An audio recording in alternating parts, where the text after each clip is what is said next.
Biarlah Tuhan Yesus yang menilai hati kami, betapa tulus dan setia padanya. Kami cinta gereja kami, di sanalah iman kami tumbuh dan ditempa dalam penyertaan kuasa Roh Kudus. Salam Bapak Ibu, saudara-saudara, salam sejahtera dalam kasih Tuhan Yesus Kristus. Selamat beribadah pada hari ini, Minggu 10 Januari 2021. Untuk Jemaat GKI Langkai, persembahan dapat diantar ke kantor Majelis Jemaat GKI Langkai pada hari kerja, atau bisa ditransfer melalui rekening Majelis Jemaat GKI Langkai di Bank Kalteng yang tertera pada lembaran warta jemaat, atau bisa dilihat di layar video ini. Apabila sudah melakukan transfer, bisa menyampaikan kepada bendahara dan bukti transfer. Kita memulai ibadah kita. Jemaat dimohon berdiri dan kita memuji nama Tuhan dari pelengkap Kidung Jemaat nomor 64 bait 1 dan 2. Bila kulihat bintang gemerlapan.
Marilah kita tahbiskan ibadah ini. Dalam nama Bapa, Anak, dan Roh Kudus. Kasih karunia dan damai sejahtera dari Allah Bapa kita dan dari Tuhan Yesus Kristus menyertai kamu sekalian. Amin. Jemaat silakan duduk kembali. Jemaat menyanyi pelengkap Kidung Jemaat nomor 46 bait 1 dan 2 dari Kungkungan Duka Kelam.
doa pengakuan dosa, dan ucapan syukur.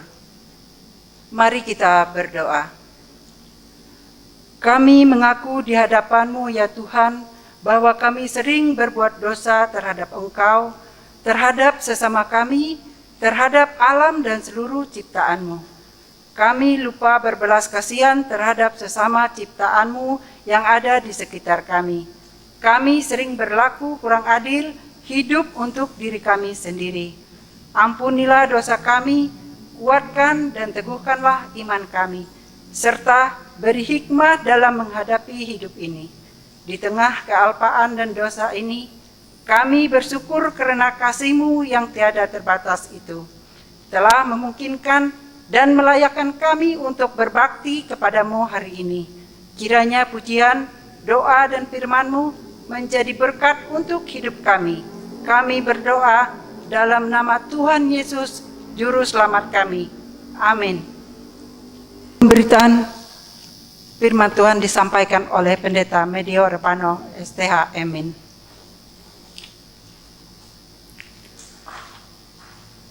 Bapak, Ibu, Saudara-saudara, jemaat sekalian dimanapun berada, sebelum kita membaca dan merenungkan firman Tuhan, marilah kita berdoa, kita memohon pertolongan Roh Kudus, kita berdoa.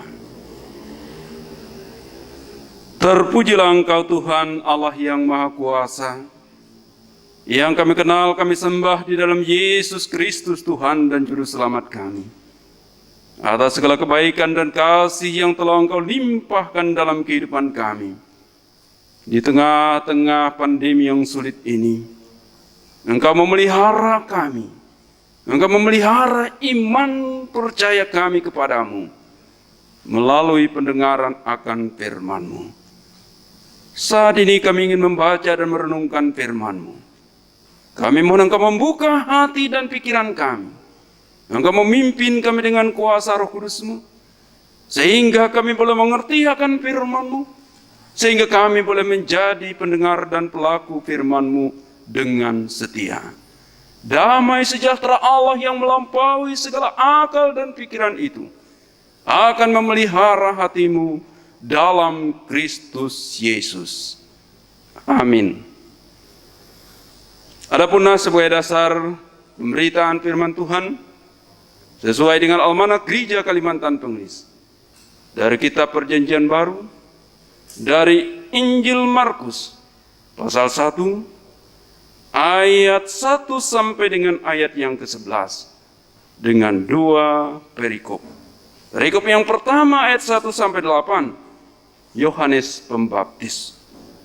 Perikop yang kedua ayat 9 sampai 11, Yesus dibaptis Yohanes. Saya akan bacakan untuk kita sekalian sebagai berikut. Inilah permulaan Injil tentang Yesus Kristus, Anak Allah. Seperti ada tertulis dalam kitab Nabi Yesaya, lihatlah aku menyuruh utusanku mendahului engkau. Ia akan mempersiapkan jalan bagimu. Ada suara orang yang berseru-seru di padang gurun, persiapkanlah jalan untuk Tuhan, luruskanlah jalan baginya. Demikianlah Yohanes Pembaptis tampil di padang gurun dan menyerukan, bertobatlah dan berilah dirimu dibaptis, dan Allah akan mengampuni dosamu. Lalu datanglah kepadanya orang-orang dari seluruh daerah Yudea dan semua penduduk Yerusalem, dan sambil mengaku dosanya, mereka dibaptis di sungai Yordan. Yohanes memakai jubah bulu unta dan ikat pinggang kulit, dan makanannya belalang dan madu hutan. Inilah yang diberitakannya, sesudah aku akan datang Ia yang lebih berkuasa daripadaku. Membungkuk dan membuka tali kasutnya pun aku tidak layak. Aku membaptis kamu dengan air, tetapi Ia akan membaptis kamu dengan Roh Kudus. Pada waktu itu datanglah Yesus dari Nazaret di tanah Galilea, dan ia dibaptis di sungai Yordan oleh Yohanes. Pada saat ia keluar dari air, ia melihat langit terkoyak dan roh seperti burung merpati turun ke atasnya. Lalu terdengarlah suara dari surga, "Engkaulah anakku yang kukasihi, kepadamulah aku berkenan." Sedemikian jauh pembacaan firman Tuhan. Yang berbahagia ialah setiap orang yang mendengar firman Allah dan yang memeliharanya. Amin. Shalom. Salam sejahtera untuk kita semua. Bapak Ibu Saudara yang dikasihi oleh Tuhan Yesus Kristus, Injil Markus merupakan Injil yang terdahulu ditulis. Dan Injil ini pun menjadi sumber untuk penulisan Injil yang lain. Injil Markus ini jelas dia Injil tertua dibandingkan Lukas, Matius, dan juga Yohanes. Sehingga struktur penulisan dari Markus ini langsung to the point pada pokok permasalahan yang mau disampaikan. Kalau Injil Matius mulai dari silsilah Yesus, kalau Injil Yohanes mulai dari kelahiran Yesus, tetapi Markus langsung pada kondisi Yesus yang segera akan dibaptiskan. Dan dalam nas kita pada hari ini dikatakan dalam ayat yang pertama langsung to the point kepada berita yang amat penting. Ayat yang pertama dikatakan, inilah permulaan Injil tentang Yesus Kristus anak Allah. Jadi inti berita Injil itu ialah tentang Yesus anak Allah. Inilah kabar baik evangelion itu, tentang keselamatan yang ada di dalam Yesus Kristus anak Allah itu. Anak Allah bukanlah anak Allah secara biologis, tetapi anak Allah ialah karena Kristus yang keluar dari Allah, karena ia adalah sabda Allah, karena ia logos, perkataan firman hikmat Allah yang telah menjadi manusia. Dan itu dicatat di dalam Yohanes pasal 1 ayat 14. Firman telah menjadi daging, firman telah menjadi manusia dan diam di antara kamu. Dan itulah logos, itulah hikmat Allah, itulah perkataan, itulah firman yang telah menjadi manusia, menjadi daging di dalam Yesus Kristus. Dan itulah anak Allah, bukan karena keinginan seorang laki-laki, tetapi atas kuasa dan kehendak Allah untuk menyelamatkan manusia. Bapak Ibu Saudara yang dikasihi oleh Tuhan Yesus Kristus, kemudian dalam ayat 2 ini adalah merupakan bagaimana Yohanes dilukiskan, dijelaskan secara sejarah, secara historis siapa diri Yohanes itu sendiri. Sehingga dalam ayat yang kedua ini adalah nubuat dari Maleakhi pasal 3 tentang bagaimana yaitu utusan Allah itu mendahului, mempersiapkan jalan bagi Yesus Kristus, yaitu Yohanes. Lalu kemudian dalam sejarahnya ayat yang ketiga itu ialah menjelaskan tentang historis siapa Yohanes itu. Ialah suara yang berseru-seru di padang gurun yang dikutip dari Yesaya pasal 40 ayat 3. Bahwa Yohanes itu adalah orang yang berseru-seru di padang gurun. Nah, saudara yang dikasih Tuhan Yesus Kristus, kemudian kalau kita membaca dari Yohanes pasal 1 ayat 19 sampai 23, ada serombongan imam datang dari Yerusalem untuk menanyakan keberadaan, siapa engkau, Yohanes Pembaptis. Karena hebohnya, karena topnya dan populernya Yohanes Pembaptis pada saat itu. Sehingga rombongan imam, rombongan orang yang berkuasa di bait Allah itu datang hanya ingin bertanya, siapakah engkau? Di dalam Yohanes pasal 1 ayat yang ke-19 sampai 23. Tetapi inilah kerendahan hati Yohanes. Yohanes tidak berbohong, Yohanes tidak berdusta, ia berkata, aku hanyalah suara yang berseru-seru di padang gurun. Karena para imam bertanya, apakah engkau Elia? Apakah engkau nabi yang akan datang? Tetapi Yohanes menjawab, aku bukan siapa-siapa. Aku hanya suara yang berseru-seru di padang gurun, luruskan jalan untuk Tuhan. Disinilah kerendahan hati Yohanes. Ia tidak mau berdusta, berbohong untuk kepentingan dirinya sendiri dan keuntungan dirinya. Dan itu integritas. Dan itu sejarah tentang historis siapa Yohanes Pembaptis ini. Nah, saudara yang dikasih oleh Tuhan Yesus Kristus, kemudian dalam ayat yang keempat, Yohanes ini tampil di padang gurun dan ia menyerukan pertobatan kepada orang-orang Israel, orang-orang yang ada di Yudea, yang ada di Yerusalem.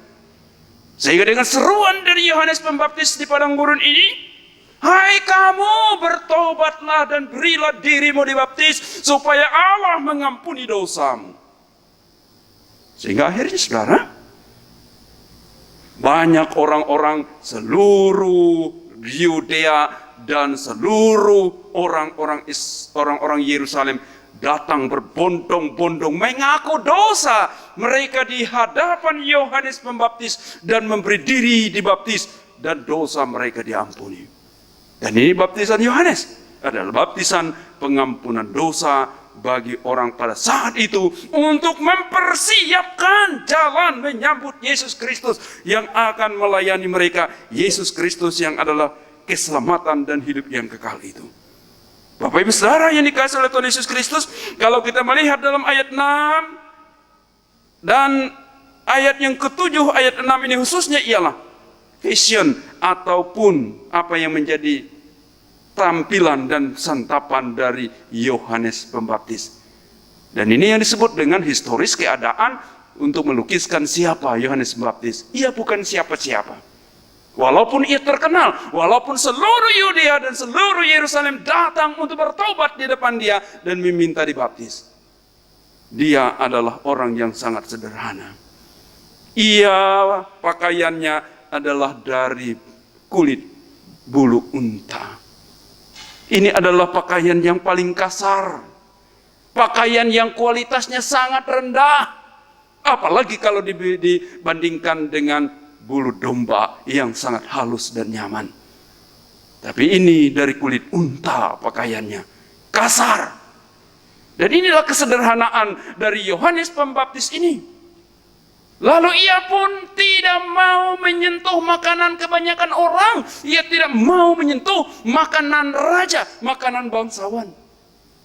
Ia termasuk orang yang bersemedi dan orang yang bertarak. Dan menahan diri untuk tetap berkenan kepada Allah. Makanannya dikatakan dalam ayat yang ke-6 ini, ialah ia makan belalang dan madu hutan. Ketika saya masih kuliah, saya memahami bahwa belalang itu adalah serangga. Saya juga memahami belalang itu adalah bahasa Dayaknya sangkalap, serangga. Tetapi ketika saya ziarah ke Tanah Suci, ke Yerusalem, ternyata belalang itu adalah semacam buah atau seperti buah kacang, seperti petai tetapi kecil. Dan itu berpohon yang besar. Di atas pohon itu ada buah-buahnya yang mirip buah petai, mirip buah kacang, dan hanya 1 jengkal kurang panjangnya. 4-5 biji ada di setiap yaitu helainya itu. Dan itulah makanan Yohanes. Ia tidak mau menyentuh yaitu gandum, tidak menyentuh anggur, tidak menyentuh apapun makanan para raja, para bangsawan, orang kebanyakan. Karena ia menghususkan diri melayani Tuhan. Dan menjadi minumannya adalah madu hutan. Dia tidak menyentuh anggur, tidak menyentuh minuman keras, tidak menyentuh apapun. Karena ia menjaga kekudusan dirinya, menjaga kehususannya untuk dipakai bagi kemuliaan Allah. Nah saudara yang dikasihi oleh Tuhan Yesus Kristus, bisa jadi bahwa madu hutan itu cukup langka. Kalau tiap hari makan madu hutan belum tentu ada. Tapi pada umumnya orang melihat bahwa madu hutan itu adalah buah kurma itu sendiri. Dan itu makanan Yohanes. Dan itulah yang menjadi ciri khas dari apa yang dimakan oleh Yohanes untuk menjaga dirinya tidak tercemar oleh siapapun. Sehingga ketika ia berkata-kata tentang siapapun, tentang dosa, tentang menegur, ia tidak segan-segan. Bahkan Raja Herodes pun ia tegur karena yaitu membunuh adiknya sendiri untuk mengambil istri adiknya yang cantik. Dia marah, dia ditegur oleh Yohanes Pembaptis sehingga akhirnya Yohanes dipenjara. Dan akhirnya Yohanes mati di tangan Herodes. Nah saudara yang dikasihi Tuhan Yesus Kristus, ia juga menegur para prajurit. Ia katakan, hai kamu prajurit, cukuplah hidupmu dengan gajimu dan jangan merampas hak orang lain. Semua orang ditegur oleh Yohanes tanpa takut, tanpa menutup-nutupi, karena ia sungguh telah memulai dari kekudusan dirinya sendiri. Nah saudara, kadang kita ini ragu untuk menegur orang, walaupun kewajiban kita. Apalagi kalau kita sendiri melakukan hal yang sama, yang tercemar. Tapi kita mampu menjaga diri kita dengan baik, menjaga integritas diri kita, kita dengan lapang bisa menegur dan mengingatkan satu dengan yang lain. Mulailah dari diri sendiri. Inilah keteladanan dari Yohanes Pembaptis ini. Bapak Ibu Saudara yang dikasihi oleh Tuhan Yesus Kristus, kemudian ayatnya yang ke-7 di sini dikatakan demikian. Inilah yang diberitakannya. Sesudah aku akan datang, ia yang lebih besar daripadaku, membungkuk dan membuka tali kasutnya pun aku tidak layak. Bayangkan, Yohanes yang hebat, seluruh Yerusalem, seluruh Yudea, orang-orang datang untuk mengaku dosa dan dibaptis oleh Yohanes. Untuk bertobat, untuk diampuni dosanya. Tapi ketika berhadapan dengan Yesus, apa yang ia katakan dalam yang ke-7? Akan datang dia setelah aku, membungkuk, membuka tali kasutnya pun aku tidak layak. Ini adalah kerendahan hati karena memahami Yesus Putra Allah yang Maha Kuasa itu. Ia sangat memahami bahwa Yesus itu dari Allah dan dia adalah Allah yang menyelamatkan dunia. Sehingga tidak layak menjadi budak, menjadi hamba. Membuka tali kasut, tali sandal, Yesus ia tidak layak. Dan inilah pengakuan yang tulus karena ia melihat begitu besar, begitu mulianya Tuhan Yesus Kristus itu. Saudara, ini berita yang disampaikan oleh Yohanes Pembaptis ini. Lalu kemudian ayat yang ke-8, ini yang mengatakan, aku membaptis kamu dengan air, tetapi ia akan membaptis kamu dengan Roh Kudus. Memang Yohanes membaptis dengan air untuk tanda pertobatan. Tapi Yesus, setelah Yesus, ia membaptis dengan Roh Kudus. Ketika berbicara dengan membaptis dengan Roh Kudus, kita ingat bagaimana pada hari Pentakosta, yaitu di dalam Kisah Rasul pasal 2. Di mana orang-orang yang ketakutan itu, orang-orang yang bersembunyi di dalam rumah, yang menutup rapat pintu-pintu dan jendela. Dan ketika mereka menerima pencurahan Roh Kudus, lidah-lidah api hinggap pada mereka, dan mereka dicurahkan Roh Kudus atas mereka, maka roh ketakutan itu berubah menjadi roh keberanian. Roh yang tidak mengerti kehendak Allah itu berubah menjadi mengerti. Roh yang sembunyi-sembunyi menjadi keluar untuk memberitakan Injil Yesus Kristus di tengah-tengah orang banyak pada saat itu. Sehingga pada hari Pentakosta itu, orang yang tidak pernah belajar tentang banyak bahasa, tapi mereka bisa berbahasa 15 bahasa asing. Dan ini luar biasa, dicatat, yaitu di dalam Kisah Para Rasul pasal 2, khotbah Petrus itu. Mereka berkata-kata dalam 15 bahasa yang tidak pernah mereka pelajari. Tapi mereka bisa, karena itu tuntunan, dan itu adalah karena kuasa Roh Kudus yang bekerja dalam hidup mereka. Nah saudara, yang dikasih oleh Tuhan Yesus Kristus, Roh Kudus yang dicurahkan, dibaptis dengan kuasa Roh Kudus itu, membuat orang mengaku Yesus Kristus Tuhan Juru Selamat dengan tulus, dengan benar, dengan sepenuh hati. Lalu ia dibimbing untuk taat dan percaya karena Roh Kudus yang dicurahkan pada orang-orang yang menerima Roh Kudus ini. Jadi saudara, Roh Kudus bukan terlihat karena ia berdoa saat menangis, sambil menangis. Bukan orang penuh dengan Roh Kudus itu menyanyi dengan menangis, tepuk tangan dan lain sebagainya. Tetapi lebih orang yang menerima kuasa Roh Kudus itu, dia percaya dengan sungguh-sungguh Yesus adalah Tuhan dan Juru Selamat. Dan ia akan kelihatan bagaimana ia dipelihara oleh Tuhan.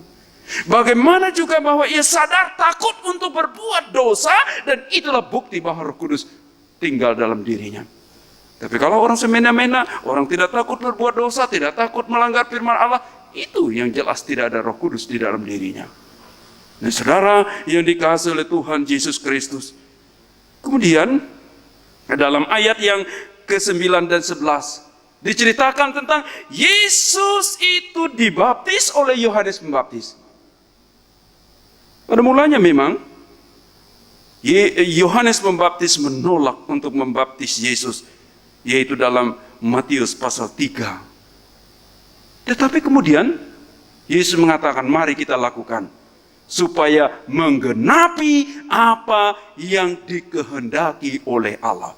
Matius 3 ayat 15, bahwa baptisan yang dilakukan oleh Yohanes kepada Yesus itu bukan karena dosa, bukan karena yang lain-lain, tapi supaya kehendak Allah digenapi. Matius 3 ayat yang ke-15. Lalu baptisan yang dilakukan oleh Yohanes Pembaptis kepada Yesus ini ialah untuk memproklamirkan bahwa inilah cara Allah untuk menyelamatkan manusia itu. Dan ketika ia keluar dari air, maka di situ turunlah Roh Kudus berupa burung merpati atasnya, dan kemudian ada suara dari langit berkata, inilah anak yang kukasihi, kepadanya lah aku berkenan. Ini sungguh adalah memproklamirkan tentang Yesus adalah putra Allah itu. Yesus adalah Tuhan dan Juru Selamat yang berkuasa, pencipta, dan dia adalah Allah Juru Selamat kita.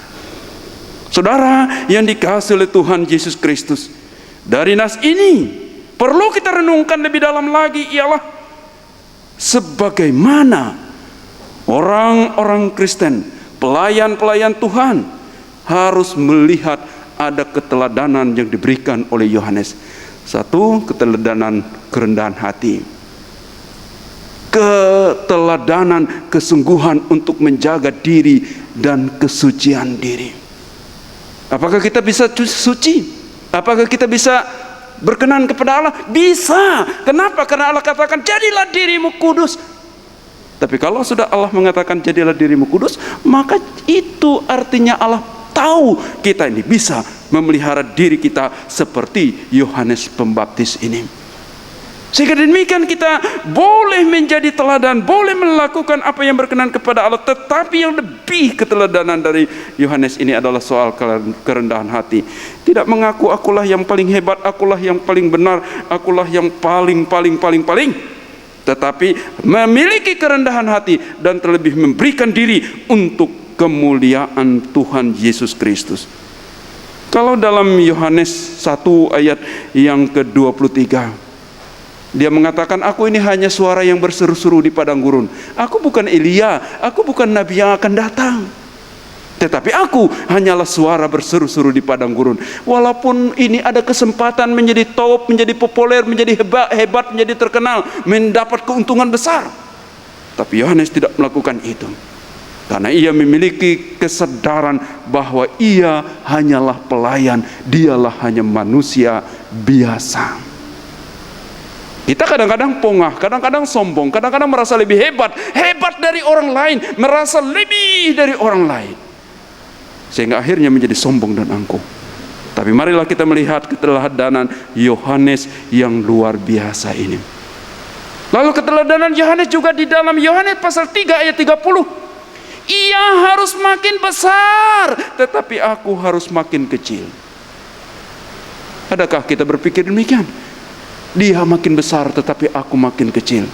Aku ini tidak menjadi besar, tetapi apa yang kulakukan bukan untuk kebesaranku, tetapi untuk kemuliaan Tuhan Yesus Kristus.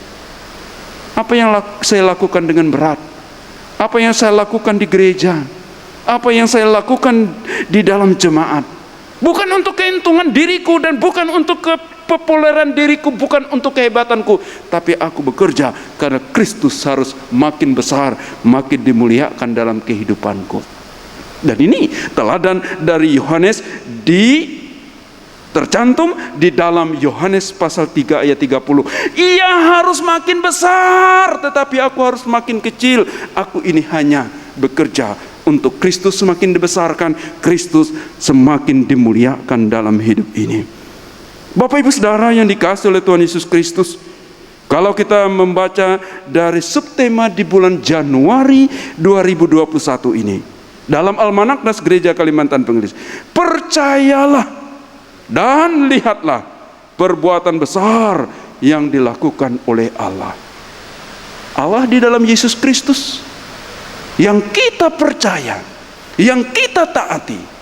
Lihatlah ketika kita menjadi taat dan percaya, ketika kita bergantung dan memuliakan Kristus dalam hidup ini, lihat apa yang terjadi dalam hidup kita. Dia melakukan karya-karya yang besar dalam hidup kita. Kita akan menikmatinya, kita akan melihat karya-karya Tuhan dalam kehidupan bersama kita ketika kita menjadi percaya, taat kepadanya. Dan apabila kamu percaya kepada Yesus Kristus, maka kita akan diangkat menjadi ahli waris kerajaan surga. Bukan main menjadi ahli waris, bukan menjadi budak, bukan menjadi orang yang tidak punya hak apa-apa. Tapi ketika percaya, kita diberi kuasa, diberi hak menjadi ahli waris kerajaan surga yang akan mewarisi surga yang kekal. Dan itu sangat penting, dan itulah yang diinginkan oleh yaitu subtema GKE dalam bulan Januari ini. Percayalah dan lihatlah perbuatan besar yang dilakukan Allah. Kita tidak akan melihat apa-apa kalau kita tidak percaya. Kita tidak akan menyaksikan kemuliaan dan perbuatan besar Allah dalam hidup kita kalau kita meninggalkan Allah dan hidup jauh dari Allah dalam hidup kita. Bapak Ibu Saudara yang dikasihi oleh Tuhan Yesus Kristus, kemudian berikutnya dalam nas kita ini, kita membaptis dengan air, tetapi sesungguh di dalamnya Allah membaptis kita dengan kuasa Roh Kudus itu. Artinya Roh Kudus dicurahkan dalam hidup kita, Roh Kudus diberikan untuk tinggal dan beserta dengan kita. Sehingga Roh Kudus itulah membuat kita menjadi semakin yakin Yesus sebagai Tuhan dan Juru Selamat. Tidak ada kuasa lain yang memampukan orang mengaku Yesus sebagai Tuhan dan Juru Selamat, kalau tidak Roh Kudus yang menuntunnya dalam hidup orang itu. Roh Kudus juga menuntun kita supaya menjadari akan dosa dan takut berbuat dosa. Kalau hidup kita ini ternyata takut berbuat dosa, takut berbuat kesalahan, maka itu adalah Roh Kudus yang menuntunnya. Tapi kalau kita tidak takut berbuat dosa, sesukanya berbuat dosa, sesukanya melanggar firman Tuhan, itu sedang jauh dari kuasa Roh Kudus. Sehingga hati-hati, koreksi itu. Nah kemudian kalau kita ini ada kesedihan, dan Roh Kuduslah yang memberikan kekuatan dan penghiburan, karena Dia Roh penghibur itu. Dan Roh Kudus juga menyadarkan kita, semua kesalahan dan dosa itu tidak didiamkan, tapi ada penghakiman terakhir, ada penghakiman yang kekal ketika yaitu akhir zaman terjadi. Maka Yesus akan datang dari sana untuk menghakimi orang yang hidup dan yang mati. Tiap hari Minggu kita pengakuan iman. Nah kalau kita menyadari Yesus akan menghakimi orang yang hidup dan yang mati pada saatnya kelak pada akhir zaman, maka Roh Kuduslah yang akan menyadarkan kita setiap waktu, tiap saat, untuk takut tidak melakukan dosa, karena Allah akan menghakimi itu kelak. Lalu kemudian yang terakhir, peran dari Roh Kudus. Roh Kudus itu akan menyadarkan kita ada surga. Kalau kita tidak yakin ada surga, berarti Roh Kudus belum memimpin hidup kita. Tapi kalau kita yakin surga itu adalah tujuan dari hidup kita yang kekal, maka itulah bukti bahwa Roh Kudus telah memimpin kehidupan kita ini. Tapi kalau kita hanya tahu surga itu dalam arti pengetahuan saja, hanya menyebut saja tanpa ada keyakinan tentang surga menjadi tujuan kita, itu Roh Kudus belum sungguh-sungguh yaitu menjadi penuntun dalam hidup kita. Bapak Ibu Saudara yang dikasihi Tuhan Yesus Kristus, sehingga pada saat ini dalam melangkah di tahun yang baru, di tahun 2021, pandemi COVID-19 belum berakhir, kita yakin dan percaya Allah beserta kita, Roh Kudus menuntun kita untuk pada saatnya memang bisa keluar dari pandemi yang berat ini. Tuhan Yesus memberkati kita semua. Shalom.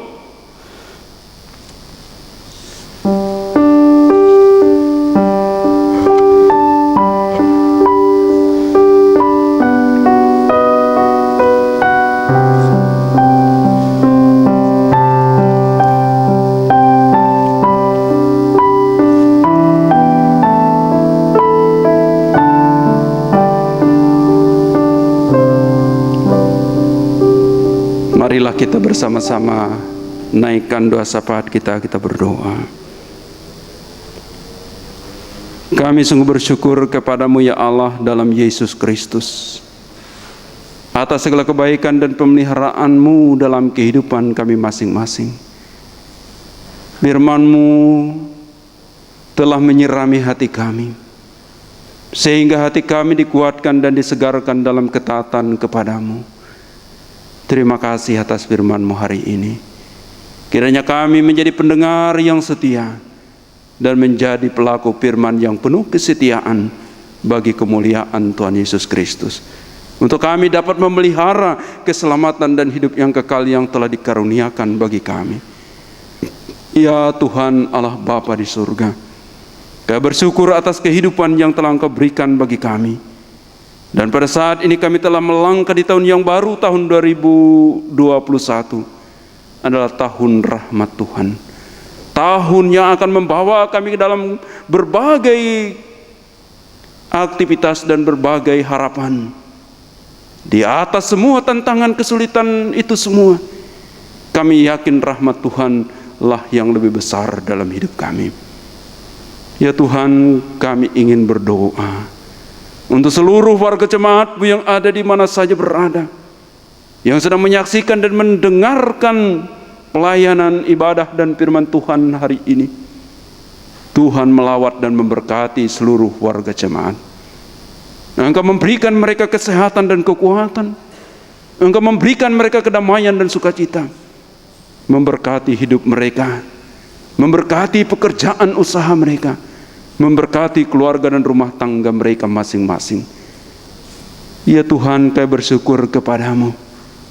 Engkau telah mengaruniakan anak-anak dalam kehidupan keluarga jemaat-Mu. Engkau telah mengaruniakan anak-anak dalam kehidupan rumah tangga kami. Kami mohon Engkau memberkati anak-anak kami sekalian. Yang balita Engkau berkati tumbuh kembang mereka, sehat, kuat, menjadi kebanggaan di tengah-tengah keluarga. Bagi anak-anak kami sekalian yang sedang dalam pendidikan, yang sedang dalam berjuang menggapai masa depan mereka, berkati mereka semua. Berikanlah mereka hikmat dan tuntunan kuasa Roh Kudus-Mu, kecerdasan dan kepintaran, sehingga mereka sukses dan berhasil dalam pendidikan mereka, dalam perjuangan menggapai masa depan. Dan ketika mereka menggapai cita-cita mereka, harapan mereka, kesuksesan mereka, mereka boleh menjadi sukacita di tengah-tengah keluarga, berguna bagi bangsa negara yang kami cintai ini, dan terlebih mereka terus menjadi puji, hormat, bagi kemuliaan Tuhan Yesus Kristus. Tuhan, kami teringat akan saudara-saudara kami yang dalam keadaan sakit pada saat ini. Tuhan melawat mereka, Tuhan memberkati perawatan mereka, dan Engkau memberkati setiap obat-obatan yang digunakan, tenaga medis yang menangani mereka, sehingga yang sakit Engkau pulihkan. Dan di atas semuanya itu Engkau kuatkan iman pengharapan mereka di dalam Yesus Kristus. Tuhan, kami bersyukur kepadamu bagi warga jemaat kami yang memperingati ulang tahun kelahiran, ulang tahun pernikahan. Engkau berkati mereka, Engkau kuatkan mereka, Engkau lengkapi kebahagiaan dan sukacita mereka dengan berkat-berkat dan pemeliharaan dan kebaikan-Mu dalam hidup mereka. Bagi mereka yang merayakan ulang tahun pernikahan dalam minggu ini, Tuhan, kokohkan komitmen cinta kasih dalam bahtera rumah tangga mereka, dan Engkau menuntun mereka dengan kuasa Roh Kudus-Mu, sehingga mampu mempersembahkan cinta terbaik mereka bagi pasangan hidup mereka, bagi rumah tangga, bagi keluarga mereka. Dan itu semua membawa kebahagiaan, sukacita, membawa kemuliaan nama Tuhan. Ya Tuhan Allah yang Maha Kuasa, kami sungguh bersyukur karena Engkau telah memelihara gereja-gereja-Mu di muka bumi ini. Engkau telah memanggil, mengutus hamba-hamba-Mu, para penetua, diakon, pendeta, guru-guru agama, pikaris, penginjil, guru-guru sekolah minggu, pemain musik gereja, singer gereja, koster gereja, tim multimedia gereja, dan seluruh kami yang berperan dalam tugas dan pelayanan di gereja ini. Tuhan memberkati kami sekalian, mengaruniakan kepada kami kesehatan, kekuatan, berhasil dalam segala rencana, tugas dan pekerjaan kami bagi kemuliaan nama-Mu. Kami juga bersyukur ya Tuhan atas orang-orang tua yang ada di tengah-tengah kehidupan kami. Walaupun di tengah-tengah pandemi ini orang-orang tua kami tidak bisa untuk bergabung beribadah di gereja dan berbagai kegiatan lainnya, Tuhan tetap memelihara mereka. Engkau memberikan mereka kesehatan, kekuatan, kegembiraan dan kebahagiaan, sehingga mereka terus menjadi sumber teladan cinta dan kasih bagi kami orang-orang muda ini. Tuhan Yesus, kami bersyukur atas keberadaan bangsa negara kami, negara kesatuan Republik Indonesia ini. Berkati negeri kami ini, berkati negara kami ini, berkati para pemimpin kami dari pusat sampai ke daerah-daerah, baik mereka sebagai legislatif, eksekutif, dan yudikatif, sehingga bersinergis satu dengan yang lain, dengan seluruh elemen bangsa ini, untuk membangun negeri yang kami cintai ini, daerah yang kami diami ini, lebih baik, lebih maju ke depan. Secara adil dan merata kami boleh menikmati kebaikan-kebaikan. Terima kasih Tuhan Yesus Kristus. Ya Tuhan, sebentar lagi saat ini kami juga akan selesai dalam mengikuti ibadah ini. Kami akan lanjutkan setiap kegiatan dan segala rencana dan pekerjaan kami. Kami hanya serahkan setiap langkah juang hidup kami, setiap waktu demi waktu dan semua kesempatan yang kami jalani dalam hidup ini, dalam penyertaan pemeliharaan Tuhan Allah Immanuel beserta dengan hidup kami. Kami serahkan doa dan permohonan kami hanya di dalam satu nama yang berkuasa, Yesus Kristus Tuhan dan Juru Selamat kami, yang telah mengajar berdoa. Bapa kami yang di surga, dikuduskanlah nama-Mu, datanglah kerajaan-Mu, jadilah kehendak-Mu di bumi seperti di surga. Berikanlah kami pada hari ini makanan kami secukupnya, dan ampunilah kami akan kesalahan kami, seperti kami juga mengampuni orang yang bersalah kepada kami. Dan janganlah membawa kami ke dalam pencobaan, tapi lepaskanlah kami daripada yang jahat. Karena Engkau yang punya kerajaan dan kuasa dan kemuliaan sampai selama-lamanya. Amin.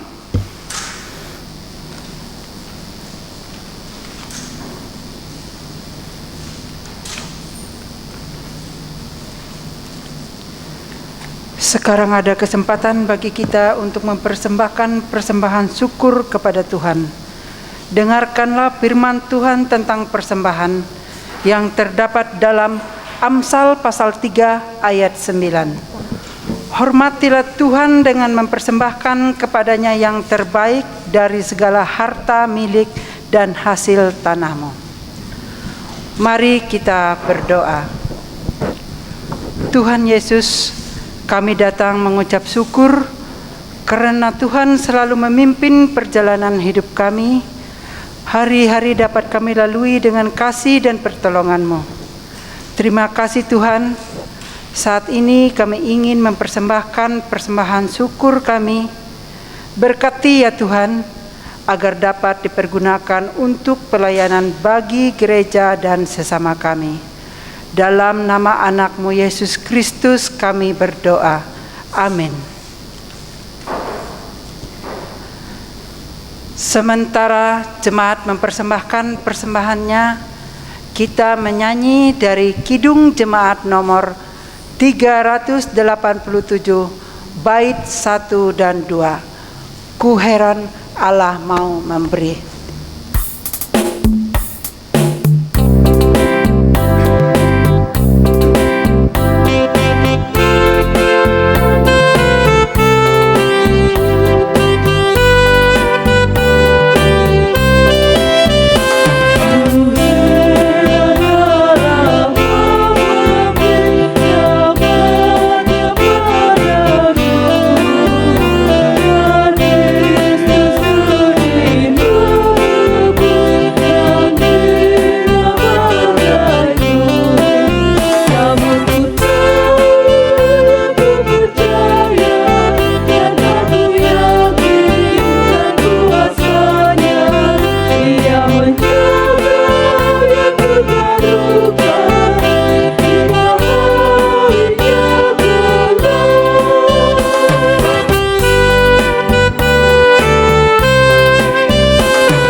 Mari kita berdiri bersama-sama dengan sekalian orang percaya dari segala masa dan segala tempat, mengikrarkan pengakuan iman rasuli.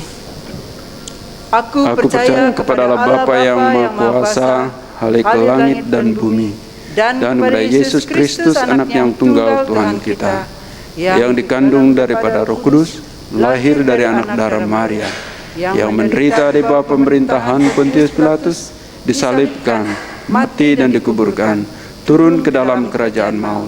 Pada hari yang ketiga bangkit pula dari antara orang mati, naik ke surga, duduk sebelah kanan Allah Bapa yang Maha Kuasa, dan akan datang dari sana untuk menghakimi orang yang hidup dan yang mati. Aku percaya kepada Roh Kudus, gereja yang kudus dan am, persekutuan orang kudus, pengampunan dosa, kebangkitan daging, dan hidup yang kekal.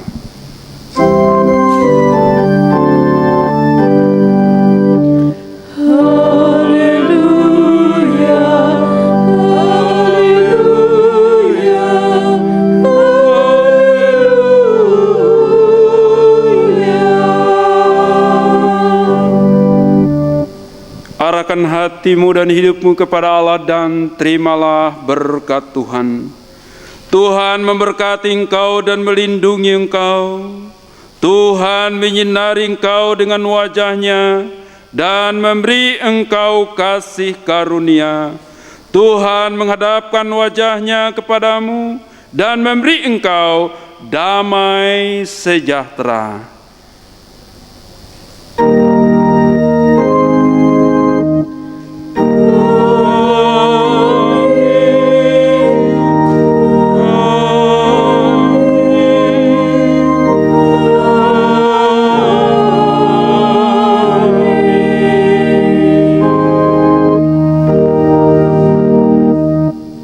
Ibadah selesai, Tuhan Yesus memberkati kita semua. Shalom.